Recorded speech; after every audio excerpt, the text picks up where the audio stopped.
सभी दर्शकों का मेरे खास प्रोग्राम लोकसभा चुनाव 2019 और बात करूंगी समाजवादी पार्टी के कद्दावर नेता प्रोफेसर राम गोपाल यादव के बयान को लेकर, जिसके बाद अब अमेठी और रायबरेली पर भी सियासी समीकरण बिगड़ता हुआ, या फिर यूं कहें कि शायद समाजवादी पार्टी और बहुजन समाज पार्टी कुछ अलग ही खिचड़ी बनाने की तैयारी में जुट गए हैं। दरअसल उत्तर प्रदेश में प्रियंका गांधी की लॉन्चिंग के बाद ऐसा कहा जा रहा है कि सपा बसपा के वोट बैंक में सेंध लग सकती है और इसका सीधा फायदा भारतीय जनता पार्टी को हो सकता है, या फिर बीजेपी या फिर कांग्रेस को भी हो सकता है। अब ऐसे में समाजवादी पार्टी के जो नेता है प्रोफेसर राम गोपाल यादव, उनको ये लगता है कि प्रियंका गांधी की लॉन्चिंग से कुछ ज्यादा असर नहीं पड़ने वाला है सपा बसपा के वोट बैंक पर, लेकिन अगर असर पड़ता हुआ नजर आएगा तो वो अमेठी और रायबरेली से भी उम्मीदवार उतारने की कोशिश कर सकते हैं, वो उम्मीदवार खड़ा कर सकते हैं। वैसे आपको बता दूं कि सपा बसपा ने गठबंधन के तहत कांग्रेस को गठबंधन के तहत 2 सीटें उनके लिए छोड़ी हैं, अमेठी और रायबरेली, लेकिन कोई एहसान नहीं किया है सपा बसपा ने कांग्रेस पर, क्योंकि कांग्रेस का इतिहास गवाह है कि वहां पर कोई भी पार्टी जीत दर्ज करा ही नहीं पाई है। अगर कमोबेश अगर वहां पे 1-2 बार ही ऐसा हुआ है जब वहां पर कांग्रेस हारी हो, नहीं तो वहां पर कांग्रेस की लगातार जीत दर्ज होती हुई नजर आई है। तो ऐसे में सपा बसपा अपना प्रत्याशी उतार कर वहां पर सिर्फ अपना समय व्यर्थ नहीं करना चाहते थे, इसीलिए उन्होंने अमेठी और रायबरेली की सीट को छोड़ा। हालांकि पहले तो बहुजन समाज पार्टी के सुप्रीमो मायावती ने साफ कह दिया कि कांग्रेस उनके गठबंधन में नहीं है, लेकिन प्रियंका गांधी की लॉन्चिंग के बाद अखिलेश यादव ने कहा कि हमने तो कांग्रेस हमारे भी गठबंधन में है, हमने कांग्रेस के लिए 2 सीटें छोड़ी हैं।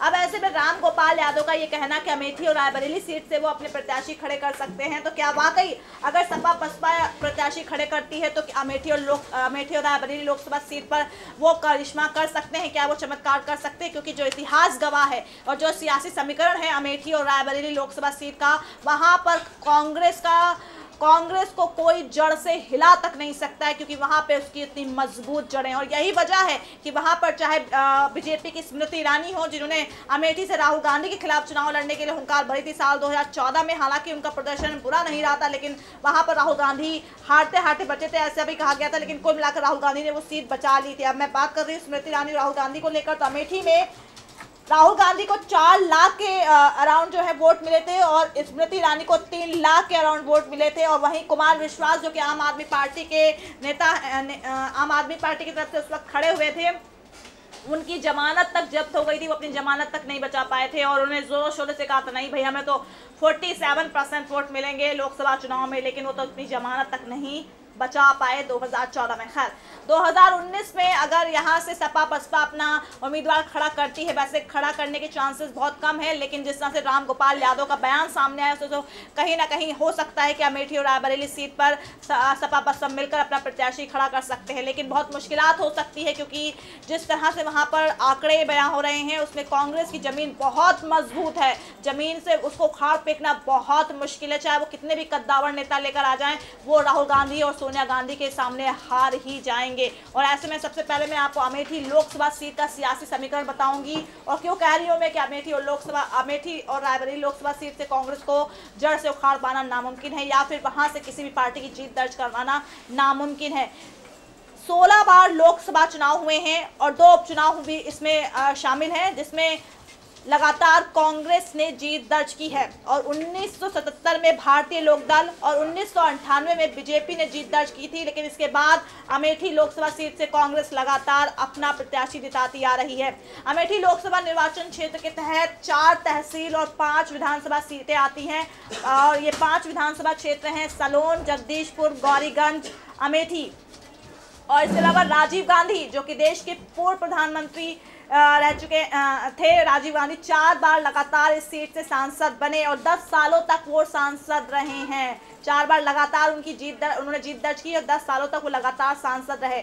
और 1999 में कांग्रेस की पूर्व चेयरपर्सन सोनिया गांधी मैदान में उतरी और उन्होंने जीत दर्ज की, लेकिन साल 2004 में कांग्रेस उपाध्यक्ष तत्कालीन कांग्रेस उपाध्यक्ष राहुल गांधी को इस सीट से उतारा गया और उन्होंने यहाँ से जीत दर्ज की, और वो लगातार 2004 से यहाँ पर सांसद बन रहे हैं, सीट से सांसद बन रहे हैं।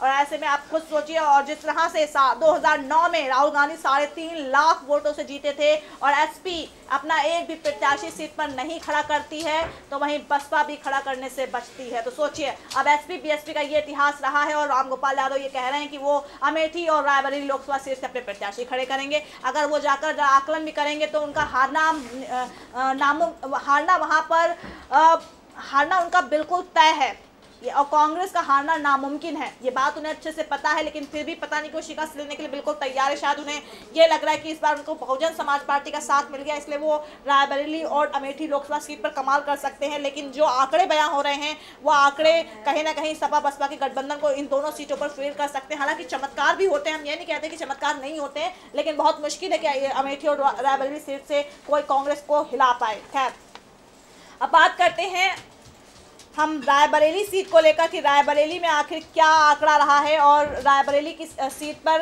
अगर सपा वहां पर खड़ा करती है उम्मीदवार तो उसको कितनी करारी चुनौती मिल सकती है। वैसे रायबरेली सीट पर सोनिया गांधी को लेकर अभी असमंजस का दौर चल रहा है कि वो चुनाव लड़ेंगी या फिर नहीं लड़ेंगी, और इस बात की जो एक सुगबुगाहट तेज हो गई थी साल 2017 गुजरात असेंबली, जब चुनाव असेंबली होने वाले थे, उसी दौरान जब कांग्रेस उपाध्यक्ष तत्कालीन कांग्रेस उपाध्यक्ष राहुल गांधी की ताजपोशी की गई थी बतौर अध्यक्ष के पद पर, तब उसी दौरान ये बातें निकलकर सामने आई कि रायबरेली सीट से सोनिया गांधी चुनाव नहीं लड़ेंगी। इसके पीछे की वजह है स्वास्थ्य, और उनकी बेटी प्रियंका गांधी ताल ठोक सकती हैं। प्रियंका गांधी की उत्तर प्रदेश में लॉन्चिंग हो गई, कांग्रेस में एक अहम जिम्मेदारी भी मिल गई, लेकिन प्रियंका गांधी ये कह रही है कि उन्हें जिम्मेदारी निभानी है, उन्हें चुनाव अभी नहीं लड़ना है, क्योंकि प्रियंका गांधी को बहुत सोच समझ के उतारा है राहुल गांधी ने। उनका सीधा निशाना 2022 उत्तर प्रदेश में विधानसभा चुनाव की तरफ है, और इसीलिए क्योंकि उन्हें पता है कि 2 महीने में प्रियंका गांधी कोई चमत्कार कांग्रेस के लिए नहीं कर सकती है, लेकिन हाँ, वो अभी से अगर वहां पर जमीन तराशना शुरू करती हैं तो उसका सीधा फायदा उन्हें 2022 में मिल सकता है। फिलहाल रायबरेली लोकसभा सीट का अगर मैं जिक्र करूं तो यूपी की रायबरेली लोकसभा क्षेत्र के अंतर्गत 5 विधानसभा क्षेत्र आते हैं, और ये 5 विधानसभा क्षेत्र हैं बछरावा, हरचंदपुर, रायबरेली, सरेनी और ऊंचाहार। और 1957 में हुए पहले चुनाव से लेकर अब तक जितने भी चुनाव यहाँ हुए हैं उनमें से केवल 3 बार कांग्रेस के अलावा कोई और पार्टी ने सफलता हासिल की है, और यहाँ से पहली बार साल 1957 में देश की पूर्व प्रधानमंत्री इंदिरा गांधी के पति फिरोज गांधी ने जीत हासिल करके अपनी पार्टी का खाता खोला था, जो आज तक बंद ही नहीं हुआ है। सोचिए, अमेठी रायबरेली सीट का ये आंकड़ा है, और इसीलिए सारी पार्टियां डरती हैं कांग्रेस से। लेकिन कांग्रेस में सोचने वाली बात है कि अगर अमेठी रायबरेली सीट पर उसका इतना तख्तोताज कायम है इतने सालों से, तो बाकी सीटों पर उसका तख्तोताज क्यों नहीं कायम हो पा रहा है? आखिर 2 ही सीटों पर क्यों सिमटी रहती है कांग्रेस? ये भी कांग्रेस के लिए भी ये शर्मनाक विषय है कि सिर्फ 2 सीटों पर, जो कि उसकी परंपरागत सीट चलती आ रही है, उसके अलावा कोई और सीट क्यों नहीं है उसके पास। खैर, 1962 के लोकसभा चुनाव में रायबरेली सीट जो है दलित वर्ग के लिए आरक्षित कर दी गई थी, और तब यहाँ से कांग्रेस के बैजनाथ कुरील सांसद चुने गए थे, और साल 1968 के आम चुनाव में रायबरेली लोकसभा सीट फिर से जनरल कर दी गई और सामान्य कर दी गई। लेकिन रायबरेली सुर्खियों में तब आया जब प्रथम देश के पहले प्रधानमंत्री जवाहरलाल नेहरू की बेटी और देश की पहली महिला प्रधानमंत्री इंदिरा गांधी ने इसे अपना निर्वाचन क्षेत्र घोषित किया, और वो यहाँ से 3 बार सांसद रही थी इंदिरा गांधी। और साल 1977 में कांग्रेस पार्टी पहली बार इस क्षेत्र में हारी, और भारतीय लोक दल के नेता राज नारायण यहाँ से सांसद बने। लेकिन 1980 में फिर से यहाँ की सत्ता कांग्रेस के हाथों में आ गई। इसके बाद जवाहरलाल नेहरू के भतीजे अरुण कुमार नेहरू लगातार 2 बार यहाँ से सांसद रहे, और साल 1989 से लेकर साल 1991 में कांग्रेस की शीला कौल ने ये पद संभाला, और 1996 में दूसरी बार कांग्रेस यहाँ भारतीय जनता पार्टी के अशोक सिंह को हराकर फिर से सत्ता में आई, यानी कि रायबरेली सीट पर उसने सफलता हासिल की, और अशोक सिंह लगातार 2 बार रायबरेली से सांसद रहे। अब बात करते हैं 2009 और 2014 में समाजवादी पार्टी ने सोनिया गांधी के खिलाफ प्रत्याशी ही नहीं उतारा था, तो किस दम पर हुंकार भर रहे हैं रामगोपाल यादव कि वो रायबरेली सीट से अपने प्रत्याशी उतारेंगे इस बार। और 2009 में सोनिया गांधी ने 3,72,000 वोटों से जीत दर्ज की थी, और 2014 में सोनिया गांधी मोदी लहर के बावजूद 3.5 लाख वोटों से जीती थी। ये अपने आप में बहुत बड़ा करिश्मा था। लेकिन हाँ, स्मृति ईरानी की भी दाद देनी पड़ेगी। खैर, मैं अभी अमेठी की बात कर रही हूँ कि स्मृति ईरानी ताल ठोकी, और वो कहीं ना कहीं बहुत कम मार्जिन से वो हारी थी। इस बात की दाद देनी पड़ेगी कि मोदी लहर में हालांकि राहुल गांधी अपनी सीट बचा ले गए, वो बात की बात है, क्योंकि वो परंपरागत सीट थी। लेकिन स्मृति ईरानी ने पहली बार में कोई बुरा प्रदर्शन भी नहीं किया था अगर देखा जाए तो।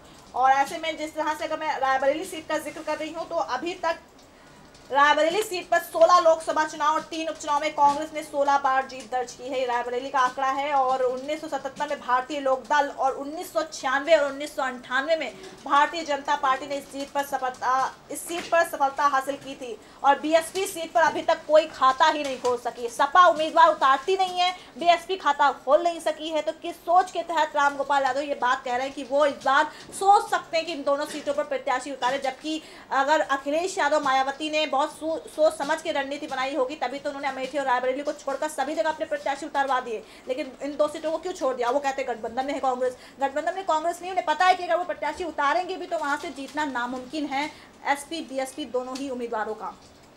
इसके अलावा यहाँ पर सोनिया गांधी 2004 से ये सीट जीतती आ रही हैं। रायबरेली से वो लगातार सांसद बनती आ रही हैं। और साल 2014 में जिस वक्त सोनिया गांधी यहाँ से जीती थी तब वो पार्टी के अध्यक्ष थी, लेकिन दिसंबर 2017 में सोनिया गांधी की जगह राहुल गांधी कांग्रेस के अध्यक्ष बनाए गए। और अब बात करते हैं रायबरेली सीट में आखिर क्या है वोटर्स का आंकड़ा। और 2014 के लोकसभा चुनाव में रायबरेली लोकसभा सीट में कुल 15,94,954 वोटर्स थे और 8,25,142 लोगों ने वोट किया था 2014 आम चुनावों में। और जिसमें से इन वोटर्स में जो वोट पड़े थे उसमें से पुरुषों के वोटर थे 4,37,762 और महिलाओं के वोट थे 3,87,368। ये है रायबरेली सीट का आंकड़ा। अब मैं रुक करती हूँ अमेठी की तरफ। अमेठी में आखिर ऐसा क्या है जो अभी मैं आपको नहीं बता पाई हूँ। अमेठी में जो सबसे बड़ी बात यह है कि अमेठी लोकसभा सीट जो है वो फैजाबाद डिवीज़न के अंतर्गत आता है और यहाँ पर जाना माना एक हनुमानगढ़ी मंदिर है जो आस्था का केंद्र है। इसके अलावा अमेठी की जनसंख्या पे बात करें तो यहाँ पे 15 लाख जनसंख्या कही जाती है अमेठी की। और यहाँ पे लिटरेसी रेट यानी साक्षरता दर लगभग 60% है। और अमेठी में 16% यानी कि करीब 3 लाख वोटर, 16% यहाँ की आबादी है तो 3 लाख जो है इस आबादी का मुस्लिम समुदाय वोटर है। और ऐसे में अब जिस तरह से अमेठी में राजीव गांधी का थोड़ा सा जिक्र कर लेते हैं। राजीव गांधी इस सीट से लगातार 4 बार सांसद रहे हैं, मतलब कि 4 बार जीते हैं और 10 बार लगातार सांसद रहे हैं। 10 सालों तक, माफ़ी चाहूँगी, 4 बार इस सीट से जीते हैं और 10 सालों तक यहाँ से सांसद रहे हैं। और साल 1991 में उनकी हत्या के बाद यहाँ उपचुनाव हुए। कांग्रेस नेता सतीश शर्मा यहाँ से विजयी हुए और लगातार 2 बार यहाँ से एमपी रहे हैं। और 1998 में बीजेपी ने कांग्रेस से बीजेपी में आए अमेठी राजघराने के वारिस संजय सिंह को चुनाव लड़वाया और संजय सिंह चुनाव जीत गए थे। यह है अमेठी का आंकड़ा। यानी कि कुल मिलाकर जो मैंने आपको सियासी समीकरण बताए हैं यहाँ पर वो साफ साफ बयां कर रहे हैं कि अमेठी और रायबरेली लोकसभा सीट कांग्रेस से कोई छीन नहीं सकता है। कोई बहुत बड़ा नेता अगर उतारा जाएगा तब भी शायद बहुत मुश्किल हो सकती है। और खुद अगर अखिलेश यादव मायावती भी अगर सीट पे उतर जाएं तो बहुत कांटे का मुकाबला देखने को मिल सकता है। लेकिन सीट कांग्रेस के खाते में ही आएगी क्योंकि परंपरागत सीट चली आ रही है। आप खुद सोचिए, लगातार यहाँ पर 1 से 2 बार बस कांग्रेस हारी है और नहीं तो लगातार कांग्रेस ही यहाँ से जीतती आ रही है। बहुत मुश्किल है यहाँ पर अगर सपा बसपा का ये सोचती भी है इस सीट से उम्मीदवार उतारने के लिए। तो ऐसे में रामगोपाल यादव के बयान पर अगर अखिलेश यादव मायावती गौर फरमाते भी हैं तो सिर्फ और सिर्फ मुश्किल में पड़ेंगे और कुछ नहीं होगा सपा और बसपा का। इवन यहाँ पर अगर खड़े भी कर देते हैं उम्मीदवार तो इतनी करारी हार हो सकती है कि शायद उनको इस बात का अंदाजा नहीं होगा। तो ऐसे में फिलहाल कांग्रेस इन 2 सीटों पर मजबूती की स्थिति में है, बहुत जबरदस्त मजबूती की स्थिति में, इस बात में कोई शक नहीं है। लेकिन हाँ, कांग्रेस को भी सोचना पड़ेगा कि अमेठी रायबरेली के सहारे कब तक वो अपने आप को बचाती रहेगी।